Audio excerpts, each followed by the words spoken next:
This is our daily tarot, and I'm Kat. Let's go ahead and jump in. And the opening card that we have for today is the King of Cups.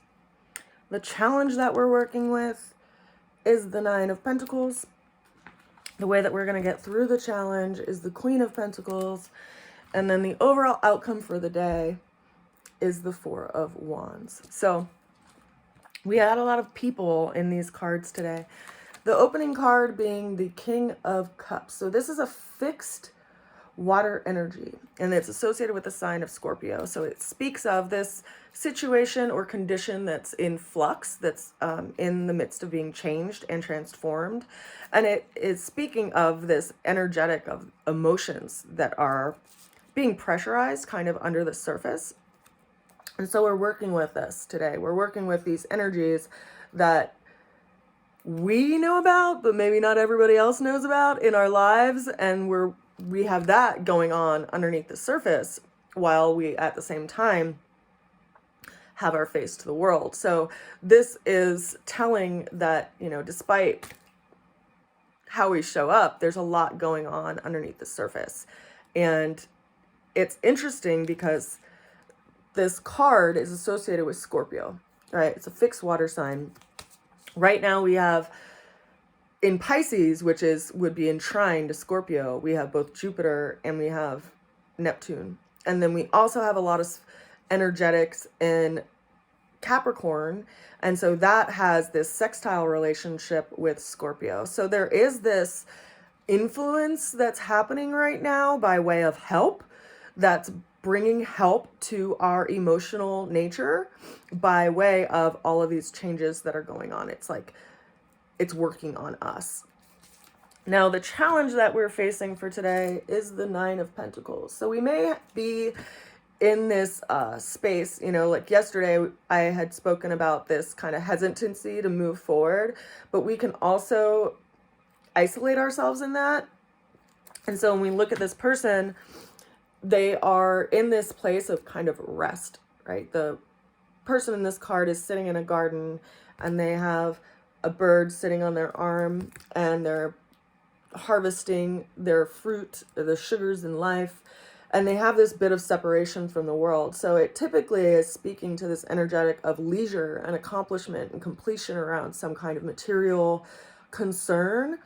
And yet this sense of completion could actually be what is challenging us today. Like we may either feel like we just don't want to do much, like we just want to rest, we just want to kind of enjoy our surroundings, and that could be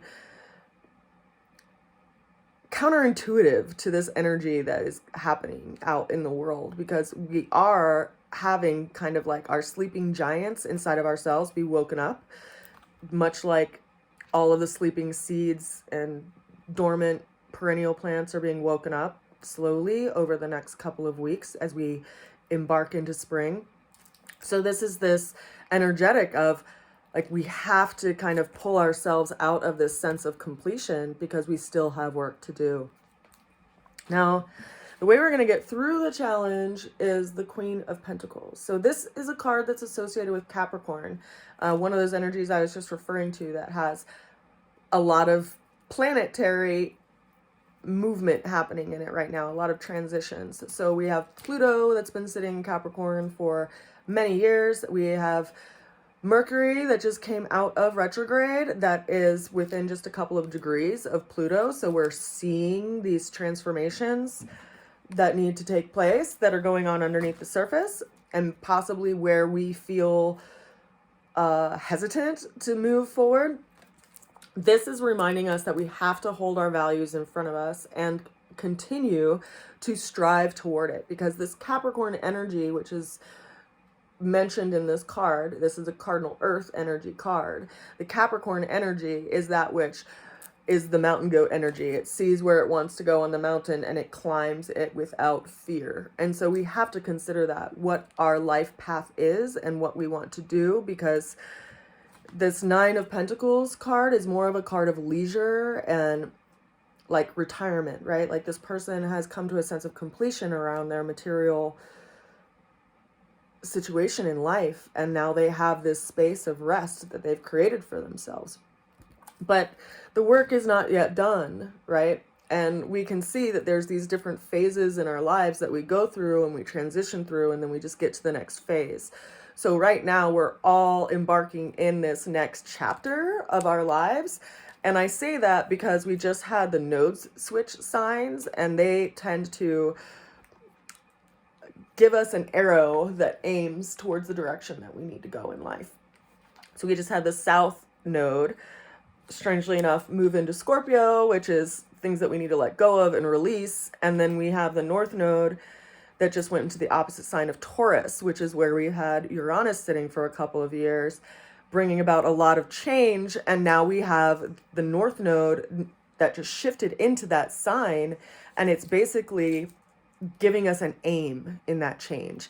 And consider that Taurus is an earth sign, and because Capricorn is also an earth sign, there is this trine, there's this 120 degree, right? Because 360 degrees divided by 3 is 120 degrees, which makes a trine, or almost like a triangle or trinity of energy, which means that we're getting this movement, we're getting this help in this area of change that we've had in our lives, and we're starting to get a new aim as far as where we feel like we need to go in life and what our actual life path is.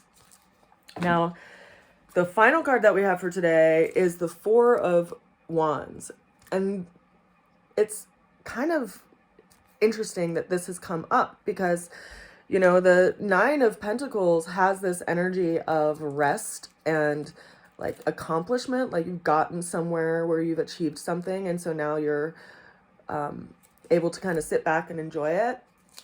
Whereas the Four of Wands is telling us that, you know, we do need to stabilize our efforts. We have to make some kind of routine or be disciplined with our energy and our will and our time, and give ourselves some kind of structure so that we can make progress in this direction in life. Because consider that our will, right? A single wand is our will. So it's like, I'm going to go up that mountain, and we have that staff to help us get our footing up the mountain. But when we have 4, we have the number 4, which is a stable number, right? It's like a square. I can't really make a square with my hands, but I can kind of make a square with my hands. Easier to make a circle. But in that square, we have stability, right? So it's like stabilized will, and we have this structure that we can work within, and also have this place that we can go back to and know when we need to move away from it, right? Because it's this defined space that we're working with. So it's asking us to bring some kind of structure into our lives. So if you feel like everything's kind of been wonky, it's important that we actually, you know, sit down and plan out where we want to go, what our actual time frame is, and what we want to achieve. And especially because we have all of this like fresh energy right now, and that all of the planets are moving direct, whereas we've had several that have been in retrograde over the last several months, and now they're all direct. So all of that energy that has felt like it couldn't move is now going to be riled up by all of these transitions that are going on in our astrological sky. So if you have something that you want to accomplish, give yourself a goal, give yourself an aim, and make sure that you make effort towards that on a regular basis, because you will be really satisfied and proud of yourself if you can do that for yourself. Let's grab this year, you know, let's make the most out of this year that we possibly can, with and by stabilizing our will. I'd love to know what you guys are working on this year and what you're wanting to manifest, because I think in a lot of ways it holds us accountable, and I want to support you in that. So if you want to comment, that would be great. I'd love to know what's going on with you and what you're working on. We're all working on stuff this year. I send you a lot of love and a good wish today. I'll see you again soon. Bye for now. Mwah.